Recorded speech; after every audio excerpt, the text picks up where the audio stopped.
המנהל. המנהל הראשי, לא שם. זה אריה. אריה, זה הקלטה. טוב, אריה, הקלטה עובדת, אריה. הכל עובד. טוב, אנחנו בעזרת ערב טוב לכולם. הגענו לפרק י"ח, ככה משפט הקדמה. יש, כן, קראנו לזה פרקי אליהו, וזה ככה שם מפורסם.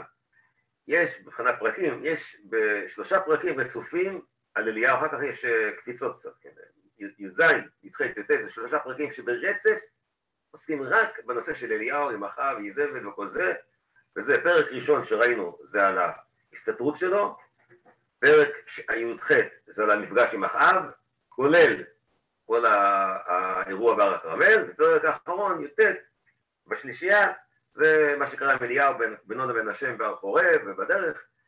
זה, עכשיו אנחנו באמצע פרק, הפרק האמצעי הוא הכי ארוך, הוא פי שניים בשני הפרקים הנוספים, ארוך מאוד, שעוסק במפגש של אליהו עם אחאב, ומתוך כך, בהצעה של אליהו, קיים את הכינוס עם כל הנביא הבעל והשרה, בהר הכרמל ומה שיצא שם.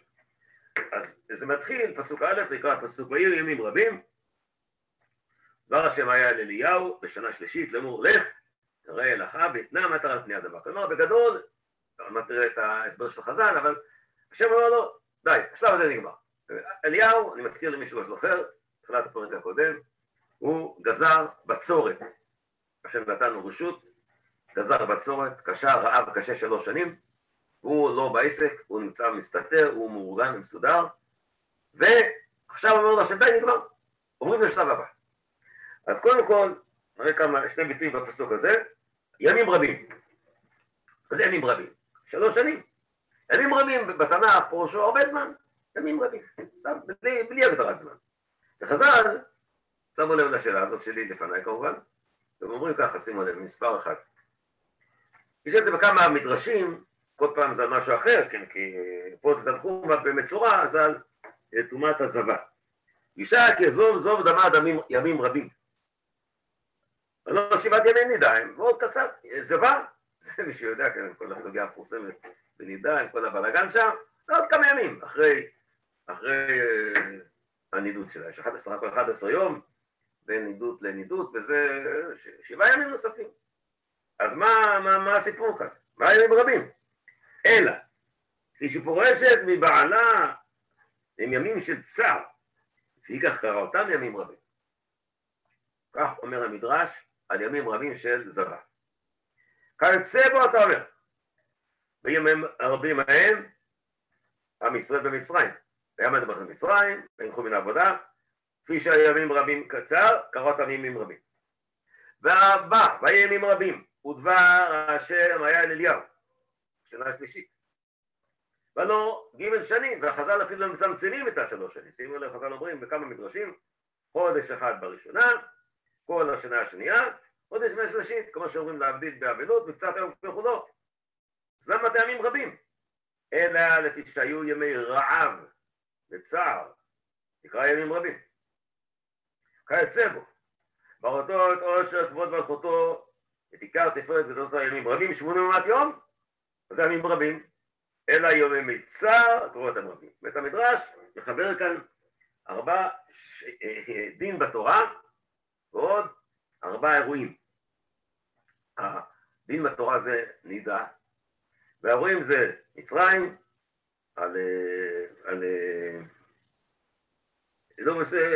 אמרנו, כן, לא מצרים, פה ואסתר זה הכל, 3 מקרים, סליחה. זו אמירה גדולה, כן? קודם כל הכותרת היא כאן מאוד מדברת חזק, כן? נושא של אישה ובעלה, ניתוק, בסדר גמור, זה לפי הדין, אבל זה ניתוק בין אישה לבעלה, זה צער גדול, זה לא טוב, זה מה שאמר, בסדר, אבל זה לא נעים. וכך יש אירועים בעם ישראל, שקורים ימים רבים, והם לא טובים, הם לא רבים. כן, ככה מתחיל הפסוק שלנו, והיו ימים רבים, כלומר אנחנו לא נשכח.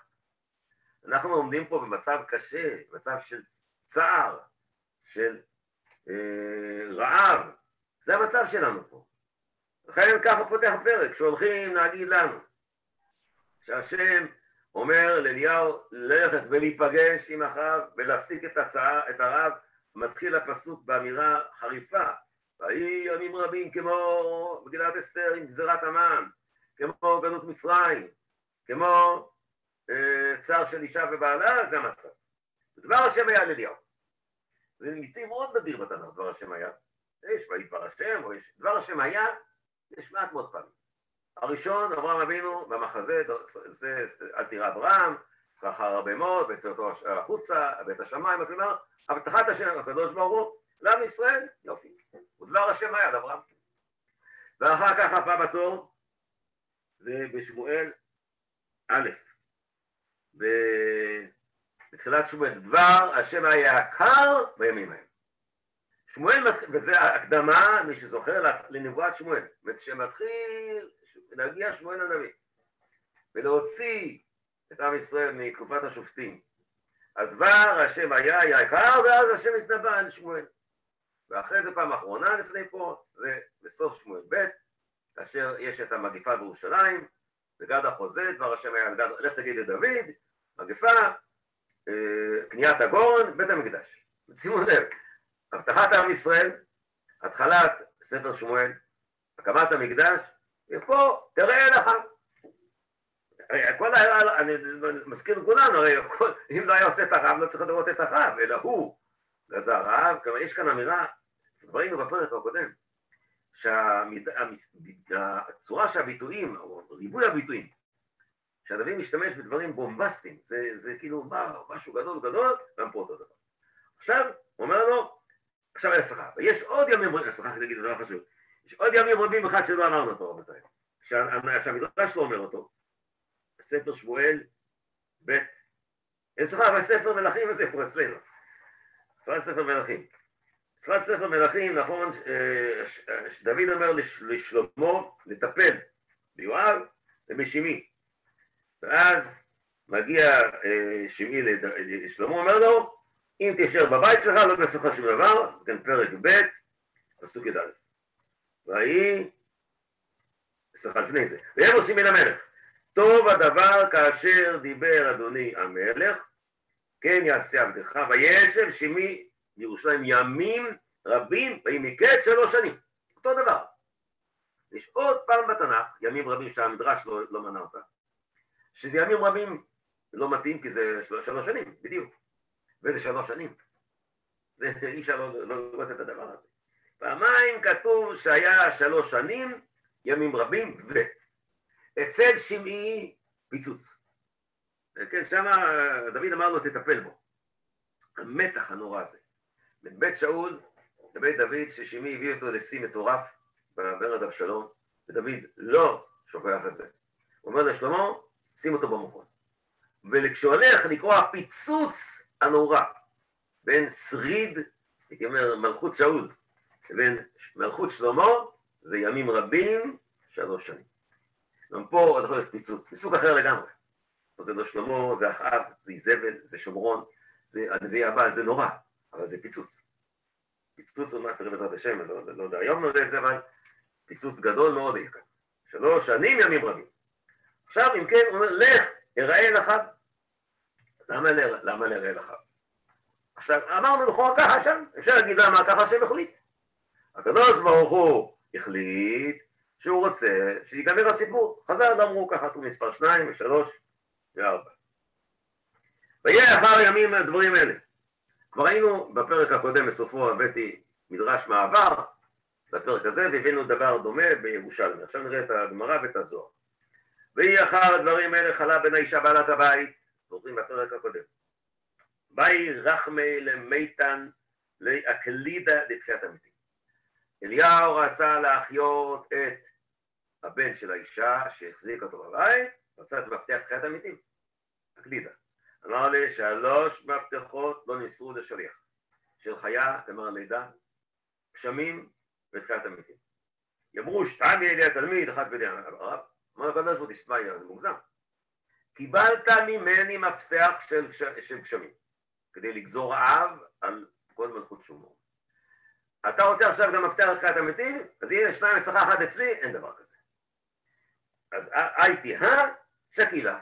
אתה רוצה לתחיית המתים? תחזיר מפתח של הגשמים. ותכתיב, אומרת הגמרא, לך ראה לך אב, ויתנה מטח.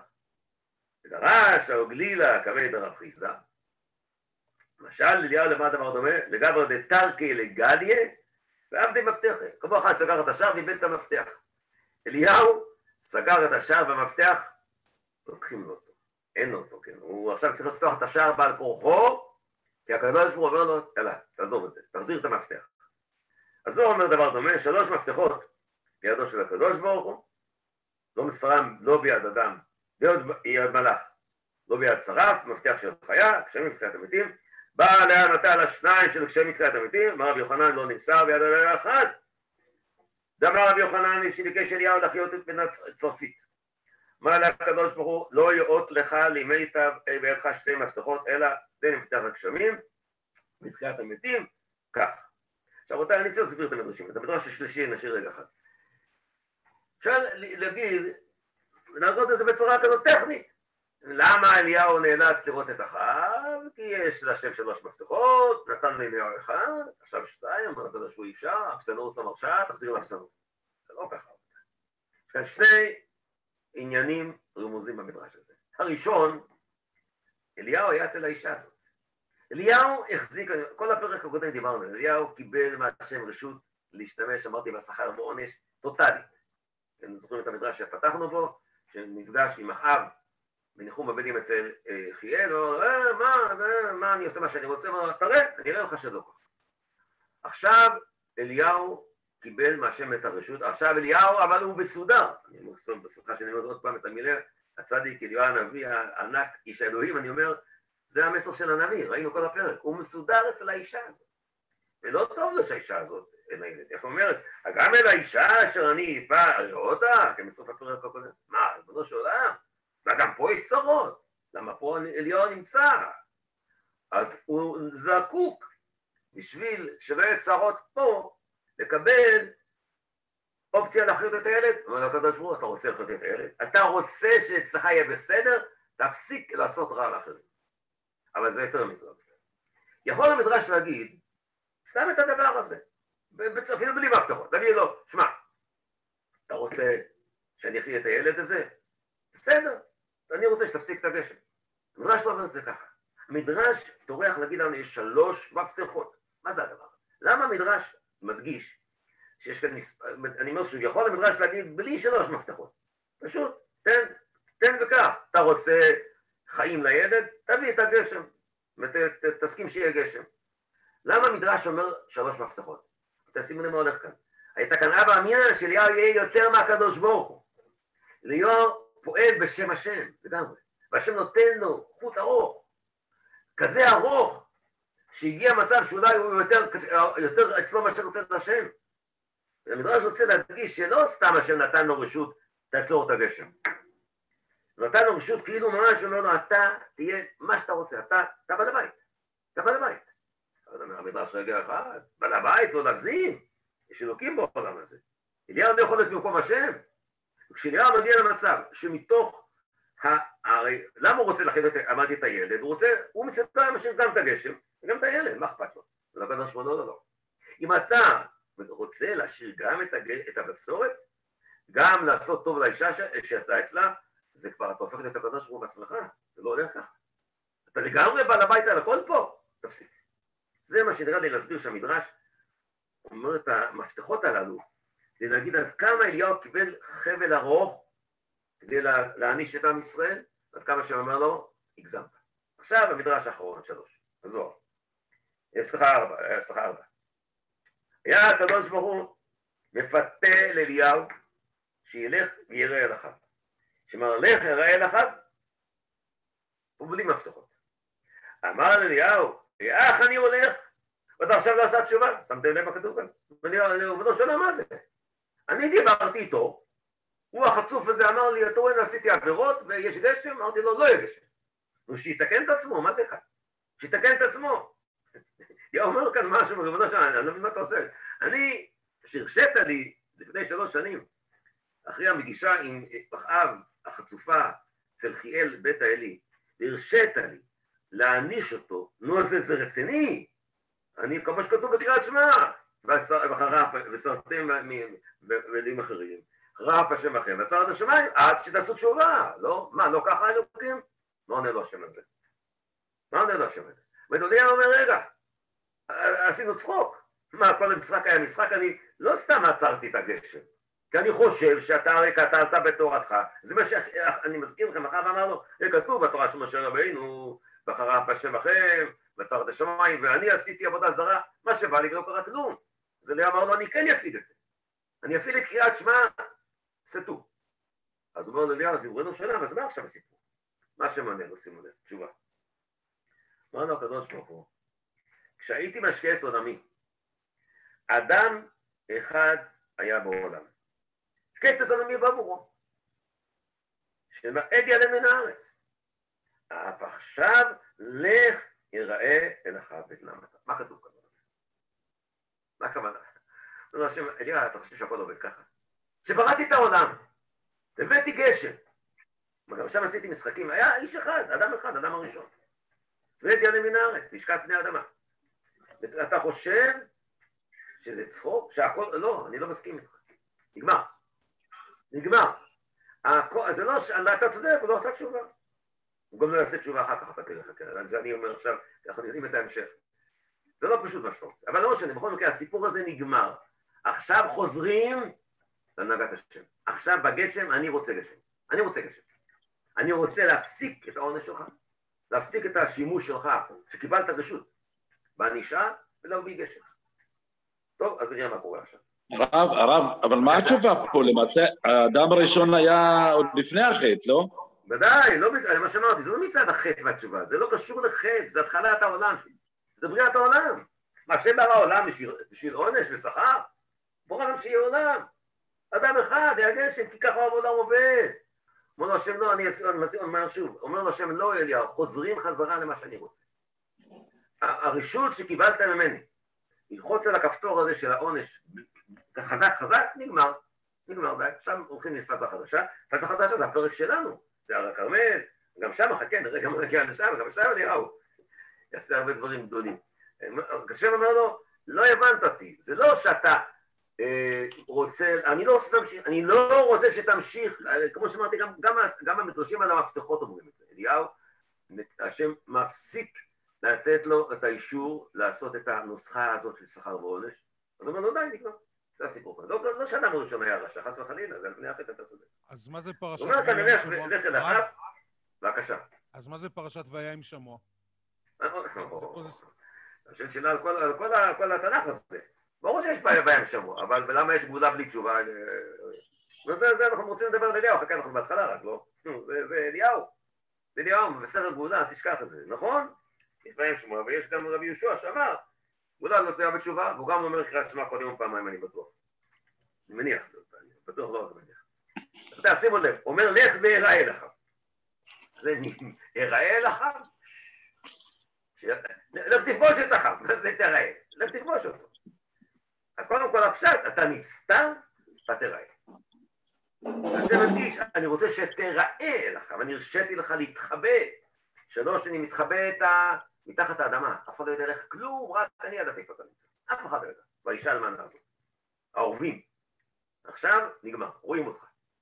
אבל הביטוי להיראות, הוא ביטוי עצום. להיראות זה, בתורה אין הרבה. להיראות, לעלות לרגל זה להיראות. עולים לרגל להיראות את פני השם. יש עוד להיראות, חוץ מזה, מעט מאוד. יש את המצורה, מנראה אל הכהן. שרוצים לטפל בנגע צריכים להיראות אליהו. טוב, שאלה מי נראה למי? בסדר הרגיל, המצורה נראה אל הכהן. מי שרוצה, מי שחולה ילך לרופא. המצורה, בסדר הרגיל, בחיים הנורמליים, המצורה שצריך תיקון ילך לכהן. בוא, הכהן ילך למצורה, נכון. כן, אתה תלך למצורה. אתה תלך אל המצורה, אתה תחפש אותו. והמקום הבא של להיראות, זה מעניין מאוד העניין הזה, זה עוד פעם אחת בכל התנ"ך, כתוב בזמן מרד אבשלום, אז הנערים, אחימץ ויונתן, הבנים של הכהנים, הם לא יכלו להיראות בעיר. כשהמשבר נורא במלכות בדוד, אז גם לא יכלו להיראות. פה אליהו יצר משבר, והוא לא רצה להיראות עכשיו, תראה, נגמר הסיפור הזה של הסתתרות ולא לראות את המלכות, נגמר. עכשיו תראו מה אומר על זה המדרש. מדרש מספר 5, כי הזכרתי הסוף את מרד אבשלום, תראו מספר 5. אומרת הגמרא בברכות, אמר רב אמנונה, מהי דכתיב? מי כחכם יודע פשר דבר. מי כקדוש ברוך הוא שידע לעשות פשרה בין שני צדיקים? חזקיהו וישעיהו. חזקיהו אמר, השם רצה שחזקיהו יפגוש את ישעיהו, ישעיהו את חזקיהו. אז היה ויכוח, חזקיהו אמר, לאיתי ישעיהו גבאי, שיבוא אליי ישעיהו. דאפי אשכחן באליהו דעזה לגבי אחאב, שנאמר, וילך אליהו להראות את אחאב. ישעיהו אמר, לאיתי חזקיהו גבאי. דאפי אשכחן ביהודה יורם בן אחאב, שהלך לגבי אלישע. אני אסביר לכם קודם כל את הדוגמאות, מי שלא מכיר. זו גמרא מפורסמת, היה בספר מלכים ב', יש שם את הסיפור על חזקיהו שהיה חולה, והשם רצה שיפגוש את ישעיהו ויגיד לו נבואה, שהיה סיפור של סנחריב, כן, שיציל את ירושלים מסנחריב. אז אומרת הגמרא, יש לה ויכוח מי ילך למי. מי ילך למי? ואמר לו, אז היה ויכוח כזה, ישעיהו אמר, חזקיהו אמר, כמו שאליהו הנביא הלך להיראות אל אחאב, כלומר הנביא הלך אל המלך, שהנביא יבוא אליי. וחזקיהו אמר לא, כמו שאלישע הלך אל המלך, סליחה, שהמלך הלך אל אלישע, יבוא המלך אליי. עכשיו תראו איזה דבר הזה. אלישע, דיברנו בפרק הקודם, אלישע ואליהו. אלישע הוא הנביא הפוך לגמרי מאליהו. זוכרים את זה. אז יש כאן, קודם כל, ההדגמה פה היא מאוד יפה. הוויכוח המוזר הזה בין מלך לנביא הוא דבר מאוד קשה. מלך ונביא צריכים לעבוד יחד. כשיש חולשה בעם ישראל יש פיצול בין המלך לנביא, בין שליח השם לבין הנהגת האומה. והדבר הזה בא לידי ביטוי פה ובהמשך הסיפור. אצל חזקיהו ואצל יהורם. יש מצב שבו בשביל לטפל בפיצול צריכים שהמלך ילך אצל הנביא. יש מצב שבו הנביא אצל המלך, ופה הנביא ילך אצל המלך. כמו שאמרתי, השם אומר, אתה תלך אל המלך. אתה תוותר על כבודך, תלך אל המלך. עכשיו אני יכול להמשיך הפסוק, עבור לפסוק ב'. וילך לראות אל אחאב, אליהו לראות אל אחאב. והרעב חזק בשומרון. יש רק עוד פעם אחת בתנ"ך הרעב חזק, במצרים. פעמיים כתוב בביטוי הזה. חזק הרעב בארץ מצרים. בשביל להפגיש את יוסף ואחיו. ההשוואה הזאת היא השוואה קשה.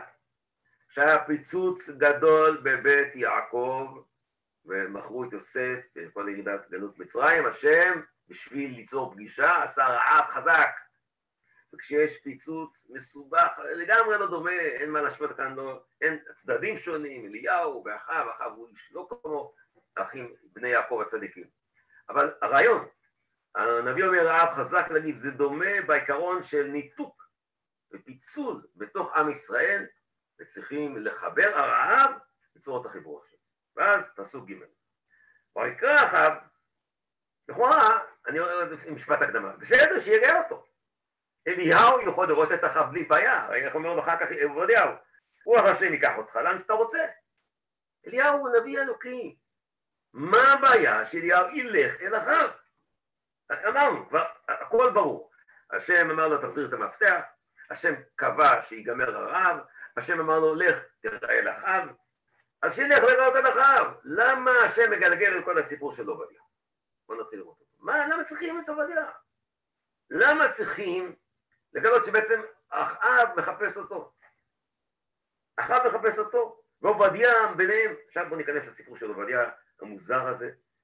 כאילו הנביא במקום להגיד וילך אליהו, כתוב וילך אליהו לראות אל אחאב, שיהיה כתוב ויראה אותו. אני אומר שוב, אליהו אין לו בעיה, הוא נביא, הוא איש אלוהים, הוא עושה מה שהוא רוצה, הוא יכול לחיות מתים, אז מה הקטע? שיעלה טיסה לאוויר, חוצה כפתור ההמראה, ימריא, פה ליד אחאב, שלום עליכם אחאב, אוכל ישראל. לא.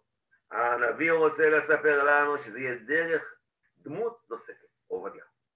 בואו ננסה להבין מה הדמות הזאת נכנסה פה, למה היא באה ללמד אותה. נתחיל לראות את פסוק ג', ויקרא אחאב אל עובדיה. כאילו הנביא אומר, נעזוב את אליהו עכשיו בצד, ונחזור, נעבור לראות מה קורה עכשיו באותו זמן בבית אחאב, מה קורה? זוועה, רעב, זה רעב אמיתי, זה לא כמו קורונה שלנו, שהם יעזור. זה רעב, אנשים מתים ברעב, זה לא צחוק, אין מה לאכול, אין כלום.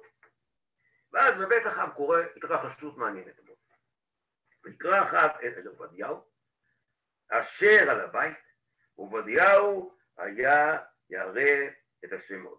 קודם כל, אשר על הבית. הדמות הזאת שאני פוגש אותה עכשיו לעובדיה, לפי חז"ל מטרי זה עובדיה הנביא, מטרי השר, הוא אשר על הבית. הוא על הבית. על הבית יש בתנ"ך כמה אנשים, בתורה. יוסף היה על בית פוטיפר, יוסף היה על בית פרעה, ויוסף היה איש אשר על בית יוסף, בפרשת השבוע שקראנו, נכון? פרשת מקץ. על הבית, כל אשר על הבית נמצא שם. יש, עוד פעם, אצל יוסף יש מתווך, יש פה אדם, עובדיה, אליהו הולך לפגוש את אחאב, ברור לנו. מסתבר שיש כאן מערכה חוזרת כמו אצל יוסף. כל הזמן יש שם אשר על הבית. כן? פוטיפר מחזיק את יוסף על הבית. כיוון שהוא על הבית, אז הוא מגיע לבית הסוהר. אחר כך פרעה אומר לו, תהיה על הבית שלי, כדי לפגוש את האחים שלך. ואחרי זה, כשמגיעים לאחים שלו, הוא שולח את אשר על הבית. עכשיו, זה מעניין, מי זה אשר על הבית הזה? אני אומר שהוא פעם אחת יוסף אצל פוטיפר, פעם שנייה יוסף אצל פרעה, פעם שלישית איש מצרי אצל יוסף. יש כאן משחקים, מי העיקר, מי הטפל, מי המשרת, מי המשורט, אני לא יודע, גם פה אני לא יודע. כי יש כאן איש שאנחנו לומדים, א', הוא מזכיר לנו דמות דומה, אמרתי, בחיבור ההוא של הרעב, אמרנו קודם שהיה הרעב חזק, הנקודת השוואה מאוד חזקה בין יצירת חיבור יוסף ואחיו, ויצירת חיבור של אליהו ואחיו. ופה נכנס איש אשר על הבית. אז מה כתוב כאן שהיה ירא את השם? מה הקטע פה?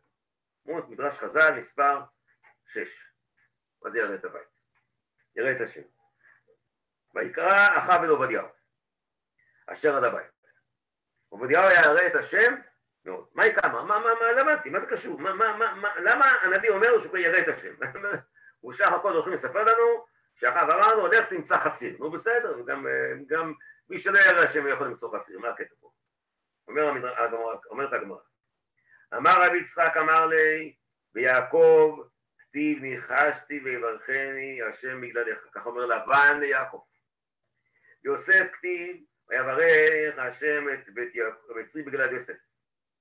והיית דאו גברא, הבית שלי, לא אבא מבריך. למה הבית שלי לא מתברך?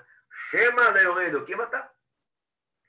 יצתה בת קול ואמרה, ועובדיה ירא את השם מאוד, אבל ביתו של אחאב לא מזומן לברכה. זה נקרא עד הסוף, בסדר. אמר רבי אבא, עד אמצע המדרש, לא עד הסוף. גדול שנאמר בעובדיהו, יותר מאשר באברהם. אברהם לא כתיב מאוד, עובדיה כתיב מאוד. אז בואו נראה מה כתוב כאן. אחאב החצוף הזה, אני אומר בצורה ברורה, עוד מספיק לעשות לפני הפגישה עם אליה עוד אמירה צינית נוראית. אמרנו, הכל התחיל שהוא אמר, כתוב בתורה, וסרתם, ועבדתם, אחריו השם בכם, תראה, אני עושה מה שאני רוצה. אמר אליהו, אני עושה לך רב. עכשיו הוא משחק אותה הלאה. הרי זו אמירה מטופשת. אומר לו עובדיה, אומר לו אחר, תגידו, עובדיה, השם הזה מתבלבל, לא? למה, וקראתי בתורה שהיה יעקב אצל לבן הרשע, נכון? לבן רשע, השם ברך לו את הבית. ויוסף היה אצל פוטיפר, גם פוטיפר לא צדיק, ברך לו את הבית. למה לא מברכים את הבית שלי בגללך? למה הנוסחה הזאת של צדיקים שבזכותם מברכים לא עובדת? אחר אומר את זה בלי בושה. ורוצה הנביא להגיד לנו, לפי הגמרא, אחאב ממשיך את הצינית שלו אותו דבר, הוא לא רק שלא עשה תשובה, הוא ממשיך לגלגלג, להתריס כנגד הנהגת השם. הפך אותו לנייר לקמוס. זאת אומרת, אחאב, החצוף הזה, לא מספיק לפני 3 שנים הוא אמר לאליהו, אתה יודע, אני עושה מה שאני רוצה, הוא אומר, איפה האלוקים הזה? למה אצלי זה לא עובד הנוסחה של אלוקים? אלוקים יש לו נוסחות שלא עובדות אצלי, כן? אומר לו אביה, אדוני המלך, אתה לא מגיע לברכה. מה אתה חושב שזה בעיה בי? בעיה בך. אחד לא מבין את זה. אחד לא מבין שזה לא בגלל עובדיה, עובדיה ירא מאוד את השם, יותר מאברהם אבינו כתוב עליו. לא יותר כתוב מאברהם, כתוב שיותר ירא מאברהם. גדול הנאמר ולא להתבלבל. הנביא הדגיש אליו, ירא את השם מאוד. ואתה אחאב החצוף, לא מבין את זה, הוא לא מבין את זה. יפגוש אותו אליהו, הוא לא השתנה מילימטר, כמו שבמדרש הקודם, הוא לא עשה תשובה, אתה צודק. הוא חצוף, הוא ציניקן, הוא מתריס, אותו דבר. אליהו, מה שעשית לא עשה לו כלום. אני מדבר את המשפט, מדגיש את הנקודה הזאת, שזו נקודה מאוד מרכזית פה. אליהו משחק בצורות השפעה שלא עושות כלום. עד עכשיו. ואחאב נשאר אותו דבר. כל העונש הנורא שאליהו השית עליו, לא עושה לו כלום. הוא אפילו ממשיך לצחוק על הנהגות השם בעולם. אני עכשיו חוזר לפסוקים רגע לפני שנמשיך הלאה, פסוק ד'. מה ירא את השם? מסביר לנו הנביא במה התגלתה יראת השם של עובדיה. ויהי באחרית איזבל את נביאי השם. ויקח עובדיה 100 נביאים, ויחביאם 50 איש במערה, קלקלם לחם ומים. אנחנו פתאום מתוודע, יש כזה ביטוי, כזה סגנון ספרותי, שאתה מגלה כביכול פתאום עוד משהו. אנחנו עכשיו לא רק שאנחנו מגלים את אחאב, אלא אנחנו מגלה וואלה מה איזבל עשתה בינתיים רבותיי. בזמן שאליהו הלך להעניש, איזבל לא שקטה על השמרים. היא לא אמרה, אוי, רעב בארץ, אחאב בעלי, בוא נעשה תשובה גדולה. כמו אומר, לא, היא הרגה את הנביאים, החריטה את הנביאים. זה הרווח הגדול. אני מאוד פעם, לא להתבלבל, אנחנו לא מבקרים את אליהו, אנחנו מסבירים את דבר השם. אליהו איש אש אלוקים, לא מסתבכים איתו. אבל זה לא עשה כלום. פתאום מתגלה לנו תוך כדי שאליהו בדרך לפגוש את אחאב. כשהשם מכריח אותו להפסיק את העונש, מתגלה לנו שאיזבל המשיכה בגדול בשיגעונות שלה. היא החריטה את הנביאים. זה מה שהיא עושה על זה. ואז עובדיה הצדיק כזה. מחביא אותה. תראו איפה עובדיה נמצא. עכשיו תחשבו לפני שנראה את המשך הסיפור. בואו נעשה עכשיו השוואה בין אליהו לעובדיה. אני מתחיל כבר עכשיו עובדיה. אני ממשיך לראות. יש שני צדיקים בדור הזה. מלכות אחאב, איזבל המרשעת, שולטת בכיפה. אני מדגיש את העניין הזה. נביאי הבעל משתוללים. עם ישראל על הפנים. ויש שני צדיקים. איך מתמודדים הצדיקים עם המצב? אחד, הנביא הגדול, גוזר עונש וזה לא עושה כלום. השני, מטפל במצב. תגידו אתם, מי יותר רועיל לעבודת השם בעולם? אליהו או עובדיה? מי יותר עשה קונטרה אמיתית לאיזבל? לא לעשות איומים ורעש. באמת, אומר אליהו. אני אומר עכשיו, אליהו, אתה הצלת? אני הצלתי 100 נביאים. אני על החשבוני, על גופתי, לקחתי ושמתי אותם במערה, הכבאתי אותם. אני טיפלתי בהצלת כבוד השם. אני דאגתי להמשך עבודת השם בעולם. לא אתה. הוא לא אומר את זה, אני אומר את זה, כי עוד מעט תגיע שאומר את זה לאליהו פעם שנייה. אז זה קודם כל ברמה של להבין מה כתוב כאן. הוא אומר, באחרי איזבל ויקח עובדיהו 100 נביאים. עכשיו, לגבי ועוד ביטוי אחד, בלי זה, וקלקלם לחם ומים. זה עוד רמז מאוד מאוד לא פשוט. קלקלם, זוכרים את המילה קלקלם, כן? בואו נזכיר בפרק הקודם, כן? לך ופנית נחל כרית, ציווית את ההורים לקלקלך. אישה צרפתית לקלקלך. אני אומר עכשיו, הנביא אומר, אליהו הנביא, כשאתה קולקלת, בכך, על ידי עורבים, ועל ידי אישה אלמנה שהשם שלח בשבילך, אני לא קלקלו אותי, אני, בלי שום אמצעים, בלי שום סיוע, קלקלתי 100 נביאים. אתה מבין? אני עשיתי? קלקלתי. המילה קלקלתי, כשאליהו היה מסודר, וקלקלו אותו בכאב, עובדיה צריך לקלקל ביוזמתו על חשבונו 100 נביאים על חשבונו. ואז הוא אומר לו, הכבאתי אותם במערה. זה ביטוי מאוד מעניין להחביא במערה. יש רק 2 מקרים נוספים שהחביאו במערה. מישוע, פרק י', מלחמת שמש בגבעון דום, מחמשת המלכים. שם יש הדגשה גדולה מאוד, שהם התחבאו במערה, שמו אבנים, אחר כך הוציאו אותם במערה, והתלו אותם, החביאו במערה. איזה 3 פעמים מופיע שם שהם התחבאו במערה. ואחרי זה, דוד המלך וישמעו. דוד התחבא במערה משאול. וחשבתי לעצמי מה זה אומר. 2 המקרים הקודמים שמתחבאים מהמערה, זה אמרתי, 5 מלכים מכנען מול יהושע ועם ישראל, או דוד מול שאול. עכשיו, זו אמירה עצומה. יהושע כבש את הארץ, הכל פיקס, הכל בסדר, הכל מצוין, אז ברוך השם, מי שהתחבא במערה זה הם, האויבים. אבל אחרי זה שמגיע שאול, ודוד, זה יותר מסובך. יותר מסובך, ולכן צריכים דוד להסתתר במערה משאול. אוי, זה נורא ביום. זה לא כמו שבלקלוי, 5 מלכים אויבים מסתתרים במערה בגלל יהושע. זה הפוך. ופה, מה זה פה? מה זה פה? לא יודע. מסתתרים מאחיו, מזבל, ממה? ממי? מי נגד מי פה? מי במנורה? זה לא כמו המלכים, הם נביאים. בוודאי לא כמו יהושע. מה עם דוד? זה שאול? זה באמת לא ברור. אני אומר כבר מראש, מי בכל צד? מי מול מי פה? מי נגד מי פה? לא יודעים. לא יודעים. זה התחבא במערה, זה מה שהנביא רומז לנו.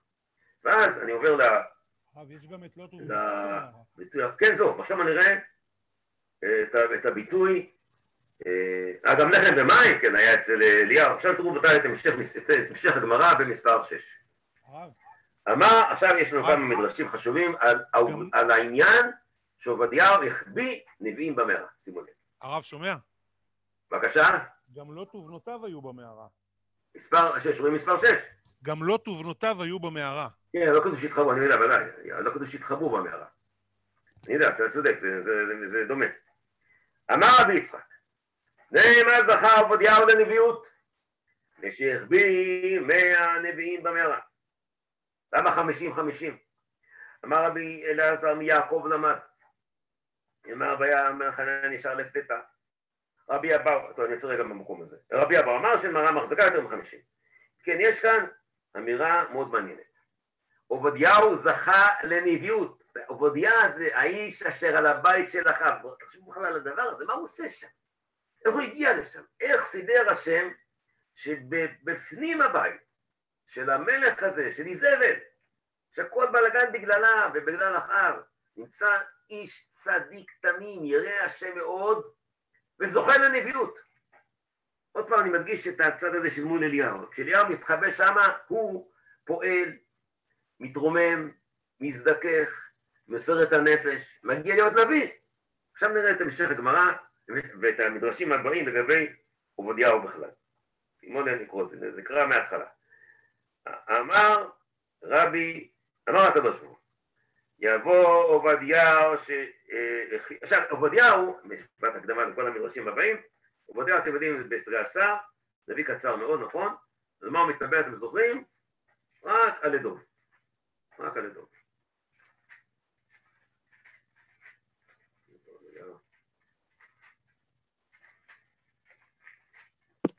הרב, כולם מסכימים שזה אותו עובדיהו? החז"ל לא אומרים, מה אני לא אמרתי, לא שאלתי את ההיסטוריונים, שאלתי את חז"ל, אתה יודע. אוקיי. לא יודע מה אומרים היסטוריונים. חזון עובדיה כה אמר השם אלוקים לאדום. עובדיה יש לו כולו פרק אחד, שנגמר בנו משיבה ארצנו שפוט את ארצם, על אדום וישראל. אז חז"ל פה עוסקים, אני רוצה לקרוא אותם בדרשים הללו, להבין, יש כאן אמירה של חז"ל מאוד מעניינת. אדום. עכשיו אנחנו הולכים לעוד פאזה. אדום, האויב, המלכות הכי קשה שלנו, עובדיה יתעסק איתם. למה? בואו נראה את הגמרא. אמר רבי אבאו אמר, חזון עובדיהו, כה אמר השם אלוקים לאדום, מה ישנה עובדיה לאדום? רבי יצחקי, אמר הקדוש ברוך הוא יבוא עובדיהו הדר בין שני רשעים ולא למד ממעשה איזבל ואחיו. ידבר על עשיו שלמד בשני צדיקים ולא למד ממעשה. עובדיהו הוא ההפך מעשיו. הוא הולך לגור בין שני רשעים נוראים, איזבל ואחיו, והוא לא מושפע בכלל. ולכן הוא המתאים. יתנבא על עשיו שברשעתו יצא מתוך רבקה ויצחק הפוך לגמרי. אני כנ"ל את המדרש הבא ואת שלושת המדרשים הבאים. חזור לעובדיהו. מהר עובדיה להיפרע מן אדום. אמר הקדוש ברוך הוא, אברהם היה מאכיל עוברים ושבים, ועשיו עמד והרגן. והיה ממלא את המערות מתים. מדרש כזה, לא יודע. ואיזבל הייתה הורגת את הנביאים. עובדיה הטמינם במערות. שנאמר ויבחריט איזבל את נביא השם ויקח עובדיהו מהנביאים ויחבאם 50 איש במערה. אמר הקדוש ברוך הוא יבוא עובדיה שהכיל את הנביאים במערות ויפרע מן עשיו שהרג בני אדם במערות. חזון עובדיה. עוד השוואה. עוד פעם, קונטרה לעשיו. עשיו מקלקל את החסד של אביו, ועובדיה מתקן את הרשעות של איזבל. ממש ככה. עוד אחד. עשיו ביקש אבלו של אביו, שנאמר עשיו, יקראו עם אבל אבי. לא אכפת לו. מה יעבוד? אבא שלי, אני הורג את אח שלי, אין לי בעיה. עובדיה כיבד שלא היה אביו. והיא עובדיה בדרך, ונראה לקראתו, ויפול על פניו. אמר הקדוש ברוך הוא, יבוא עובדיה שכיבד את מי שלא היה אביו, התפרע מעשיו שביקש מיתת אביו. עוד פעם, עובדיה בעוד נקודה הוא קונטרה לעשיו. הוא קונטרה לעשיו גם בזה שהוא לא לומד ברשעים והוא לא לומד בצדיקים. הוא קונטרה לעשיו בזה שעשיו היה נגד חסד של אביו והוא נגד הרשעות של איזבל. הוא קונטרה לעשיו שעשיו לא כיבד את אביו והוא כיבד את אליהו. עוד מדרש אחד, נסתכל רגע בזה. קודם כל אני רוצה לעצור רגע פה. חז"ל אמרו את זה, שזה היה עובדיה הזה. חז"ל החליטו לשים אמירה משמעותית ביותר. האיש הזה הוא הנביא שמנבא על חורבן אדום. זה האדם שעומד בבית איזבל, בבית אחאב, מחזיק מעמד, נשאר בצדקו, מטפל בנביאים, ועכשיו הוא צריך להתעסק עם אליהו עוד מעט בעזרת השם. עכשיו לפני זה שנראה מה הוא מתעסק, עוד שני מדרשים חשובים, 8 ו-9. מי היה זה עובדיה? שהיה עשיר האפוטרופוס של אחיו. כאשר על הבית, לפי המדרש הזה, מדרש רבא זה שר האוצר שלו, לא יודע משהו. ויקרא עובדיה אשר על הבית. והיה עשיר יותר מדי והוציא כל ממונו לצדקה. שעזן את הנביאים, שבא כל אותו רעה, היה לווה בנשך מן יהורם מן אחיו. אומר המדרש, הוא היה מסירות נפש בלתי נגמרת. קודם כל, שלב ראשון, ויקלקלם לחם ומים, זה לא פשוט בכלל. הוא הוציא את כל כספו בשביל לקלקל את הנביאים ולטפל בנביאים שלא ילכו כולם לאיבוד. וזה לא הספיק לו, אז הוא השתעבד לבן הרשע של אחיו. יהורם בן אחיו היה לא יותר טוב מאבא שלו. עד כדי כך. עד כדי, שימו לב עוד פעם, אני חוזר, אליהו בורח מהרשע, מנסה להעניש את הרשע מהרחוק, ואחיו מול הרשע, בתוך הרשע, נלחם ברשע בפנים, מבפנים, מקרוב, בלי לפחד, במסירות נפש. זה ההשפעה של החז"ל עושים. עוד מדרש אחד, אבל להשלים את התמונה מספר 9. אמר רבי, 9 אמר רבי, אבא בר כהנא, זה מאוד מעניין הדבר הזה עכשיו, זה קצת יזעזע אותנו. כל דורו של דוד, כולם צדיקים, אבל כבר שיש שם דילתורים, יוצאים למלחמה ונופלים. דכתיב ויסגרוני בעלי קהילה, אמרתי קודם שהתחבא דוד במערה, הנה. דכתיב ויבואו הזיפים ויאמרו לשאול, אבל דורו של אחיו עובדי עבודה זרה. ועל שלא היה בהם דלתורים, היורדים למלחמה ונוצחים, ושעובדיה אומר, הלא הוגד לאדוני את אשר עשיתי בהרוג איזבל לנביא השם ואחבאל ל50 מים. למה לחם ומים? הוא אומר, בגלל שיותר קשה מים אשר לחם, ברב הזה. אליהו מכריז, הנמתרת אני לבדי, וכל עם הידעין ולא מפרסם מלמטה. כשדוד התחבא במערה בגלל שאול, אז האנשים הסגירו אותו. כשעובדיה מחביא במערה, אף אחד לא מסגיר אותה. אבל מתי? זה אנשים שהיו ברעב. אלו שאליהו גזר עליהם רעב בגלל רשעתו של איזבל ואחיו, הם היו אנשים שהיה להם, הם היו לא בסדר, אבל לא הסגירו את הנביאים. וכשהיה משבר, הפיצוץ, המתח בין שאול לדוד שאמרנו, החביאו במערה, הזכרנו זה קודם, שם העם מסביב היה לא בסדר. היה צדיקים, אבל מוסרים למלך, לדוד למלך. פה העם באינטואיציה הבין שמול, אם כן אומר, לא רק שעובדיה, בוא נאמר ככה, לסכם את התמונה הזאת, לא רק שעובדיה בעצמו, אמרתי, השקיע הונו ואונו ומרצו ומסירותו למען הנביאים, נביאי השם שלא ילכו לאיבוד, גם עם ישראל לא הפריע לו. וכל זה אליהו הולך עכשיו לגלות. הוא מגלה שכשהייתי שם אצל האישה, פה זבל השתוללה, עובדיה בבית שלהם התבודד, עם ישראל לא הפריע לו, ועכשיו נראה מה יקרה בהמשך. בואו נקרא את הפסוק הבא, נתחיל לראות כמה פסוקים נספיק ונראה. פסוק יאמר עובדיה, אחיו אל עובדיה, לך בארץ אל כל מעייני המים, אל כל הנחלים, אולי נמצא חציר ונחיה סוס בפרד ונחליט מהבהמה. דרך אגב, אני אומר לעצמי, אנחנו לא מבינים דבר כזה. המלך ישראל, מה אתה ילד קטן אתה?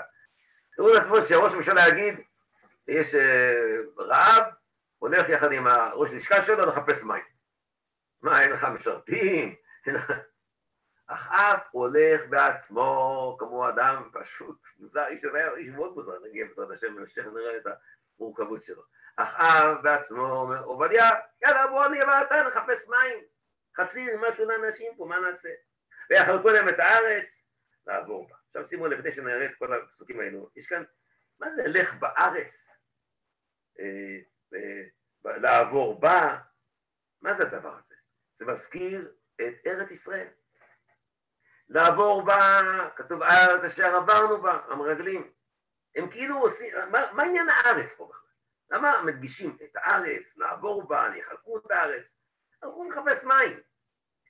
כי זה גם חלק בעניין הזה. אנחנו נמצאים פה בארץ ישראל, בעם ישראל שבארצו, אבל בלגן מטורף. ופתאום אחד אומר, בוא נעבור בארץ, כמו אברהם אבינו, ויבוא אברהם בארץ. ארץ אשר עברנו בה, נעבור בארץ. תלך בארץ, אם כן אומר, לך בארץ, כמו אמרו אברהם, קום תלך בארץ.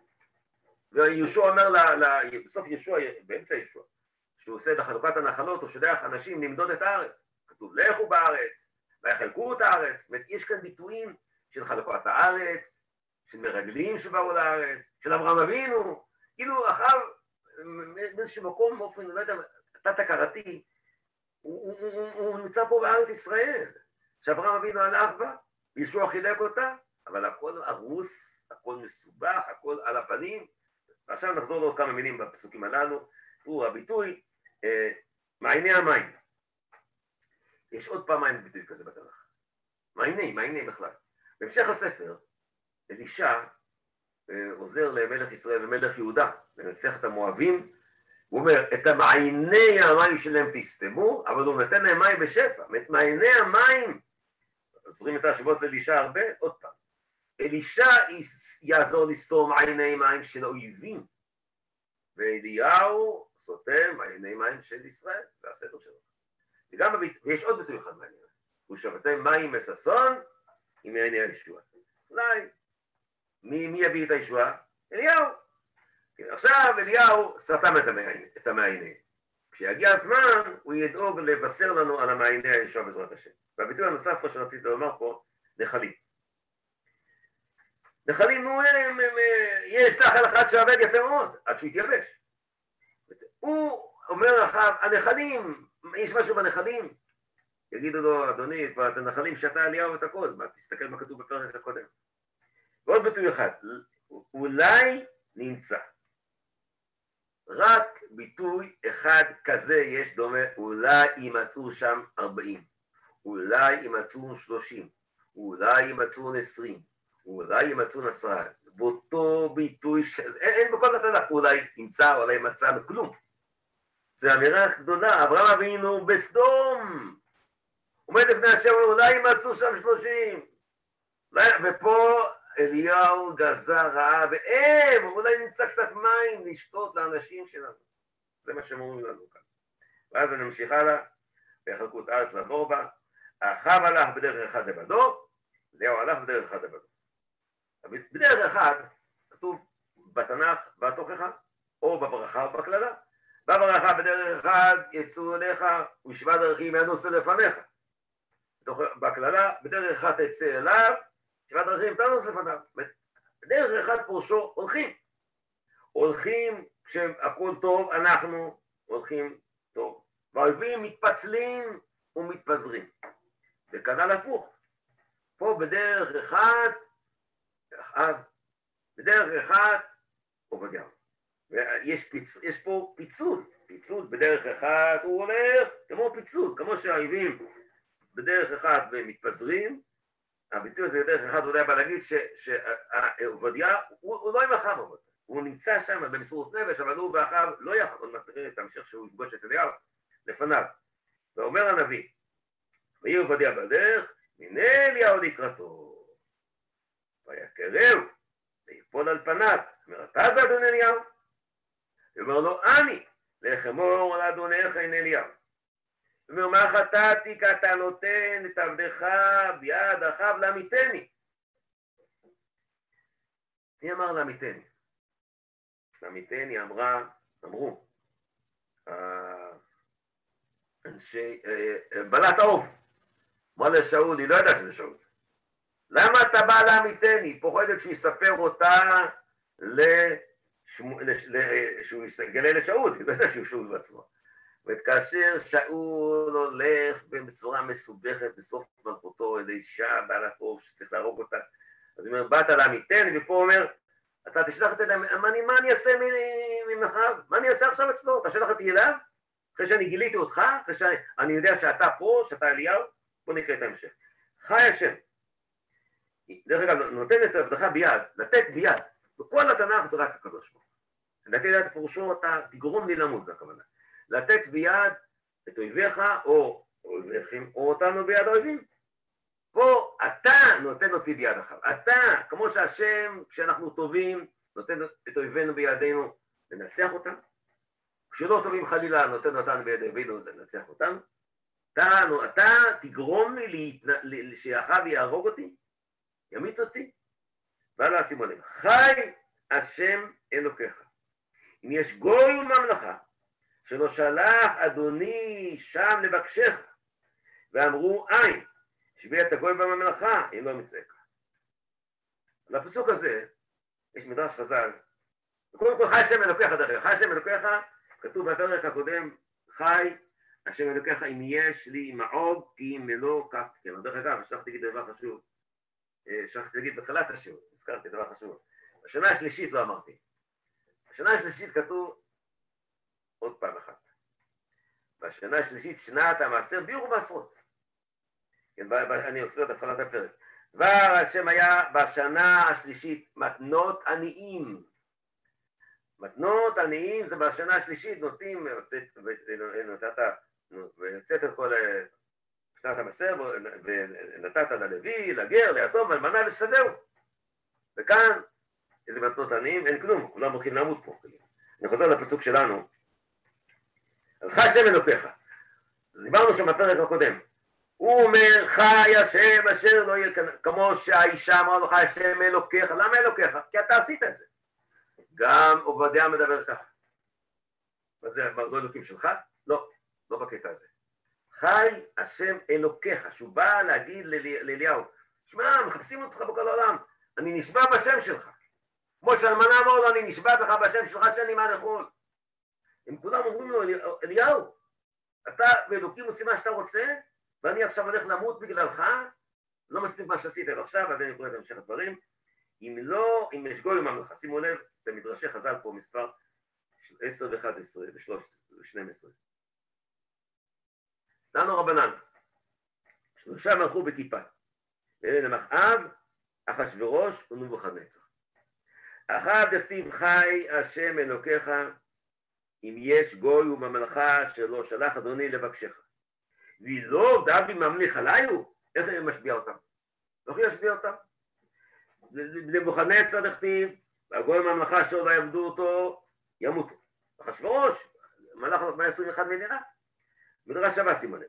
אבל אליעזר אומר, אז 252 הפרקיות יש בעולם, לא בדיוק איך המספר הזה, דוד שלט בכולם, ויצא בכל הארצות, שלמה בכולם, ואחריו בכולם, איך הוא משביע את כולם, ועוד מדרש אחד, אמר רבי לוי, 4 ששלטו מסוף עולם עד סופו, 2 מישראל, 2 גויים, שלמה ואחיו, ושימו לב, הרד"ק חולק על המדרש הזה, הוא עושה את זה, מה פתאום, מה זה קשור? מה זה קשור? איך הוא משביע אותם, מה, אדם יכול לבקש, לחפש מישהו אצל, אדם מדינה קטנה, אני כמו ישראל, יכולה לפנות לאמריקה, תעזרו למצוא מישהו, מה קרה? ככה הרד"ק אומר, וגם הרלב"ג, הם אומרים, מה חז"ל רוצים?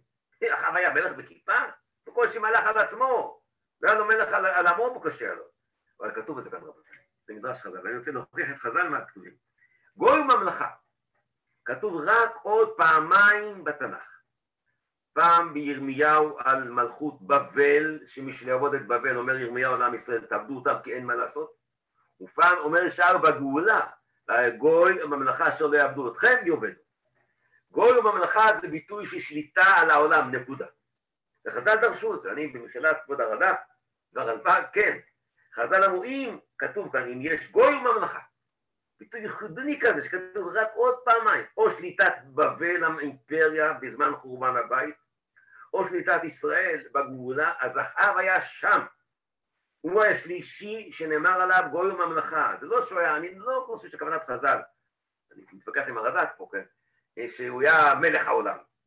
אלא אומר הנביא, פה, כשמספר עובדיה, שאחאב חיפש אותך בכל העולם, תדע לך, אומר הנביא, הוא היה בכוח, הוא היה בעוצמה, הוא היה בשליטה, הוא פועל מתוך עוצמה מלכותית עצומה, וכל זה מולך.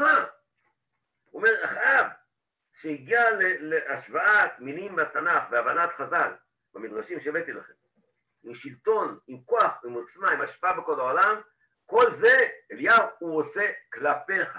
אתה האויב שלו, אותך הוא רודף, אותך הוא מחפש, ואתה רוצה לסבך אותי. כן? מה שעובדיה עושה, כן, בפסוק הזה האחרון, הוא אומר לאליהו, אדוני, אני אומר לך, לא, אני לא יכול ללכת. כי אחאב, הוא מחפש אותך, נלחם בך, לא מפחד ממך, רוצה למצוא אותך, אז כאילו אומר לו, אתה חושב שהוא מתרגש ממך? מה פתאום? מה פתאום? שום דבר, לא השפעת עליו, לא הכנעת אותו, מה שאמרנו פה קודם, שום דבר. טוב, נעצור פה כי נגמר הזמן, אז בעזרת השם פעם הבאה נמשיך, בסדר? תודה רבה לכולם.